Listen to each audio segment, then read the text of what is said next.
Selangor Sathya அலாமில் உள்ள பேரங்காடியில் உள்ளூர் ஆடவன் ஒருவன் நேற்று துப்பாக்கி சூடு நடத்தியதால் பெரும் பரபரப்பு ஏற்பட்டது. நூற்றுக்கணக்கான பொதுமக்கள் தலை தெறிக்க ஓடியதோடு பலர் என்ன நடக்கிறது என தெரியாமல் குழப்பத்தில் இருந்தனர். 8 முறை துப்பாக்கியால் சுட்டவன் அங்கிருந்த காரொன்றை வலுக்கட்டாயமாக நிறுத்தி அதிலேறி தப்பி சென்றான்.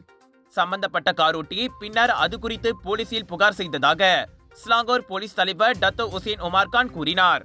காலில் துப்பாக்கி சூடுபட்ட துப்புரவு பணியாளரான ஓர் ஆடவர் மருத்துவமனையில் அனுமதிக்கப்பட்டார்.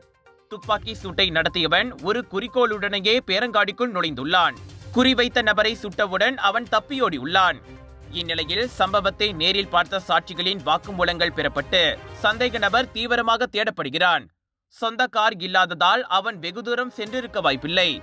எனவே வெளியில் சந்தேகத்திற்குரிய வகையில் ஆடவர் யாரையாவது கண்டால் உடனடியாக போலீசுக்கு தகவல் கொடுக்குமாறு பொதுமக்களை டத்தோ உசேன் உமார்கான் கேட்டுக்கொண்டார்.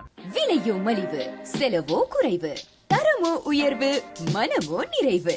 மக்களின் தேர்வு என்ரிகோஸ் முழு ஆடை சத்துள்ள பால்மாவு.